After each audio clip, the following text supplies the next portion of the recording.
Hi, my name is Nadia Brown. I'm 5'3" and I'm from New York City, but I'm a local DC hire.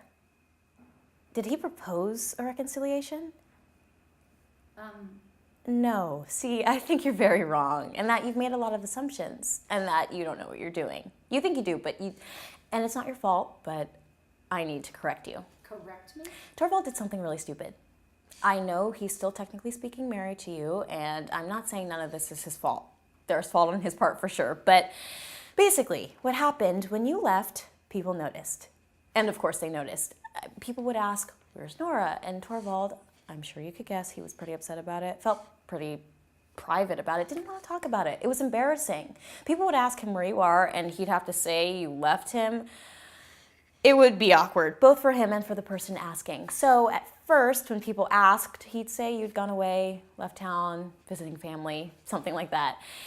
He really didn't say much about it. He didn't want to lie, but then when about 2 or so months had gone by and you were still gone, I don't know exactly how it happened. Obviously, I was so young, I wasn't aware of what was happening, but someone made the assumption that you weren't well and that you had gotten sick, and Torvald didn't say no, so that's kind of the story that went around, that you were gone and you were sick and recovering at a sanatorium. And then another month or 2 passes and someone somewhere says something or makes the assumption that it was worse than that and that you hadn't recovered and you were no longer alive. And that's what people assumed. And Torvald, now he's so far in, and to have to explain the truth, I know it's a bad thing, a weak thing he did, but he had his job at the bank and was a very well-respected, well-liked member of the community, trusted, and to have to explain such an embarrassing set of truths, misunderstandings, and so on. So he said nothing. And by saying nothing, he was sort of saying something, which is that you had died. And once people came to think that, that's when, you know what happens when that happens. There's an outpouring of support and affection. People really rallied around him. People visited, they brought food. They really supported us, the whole family. And also there's some government support for the families. There's some money you get.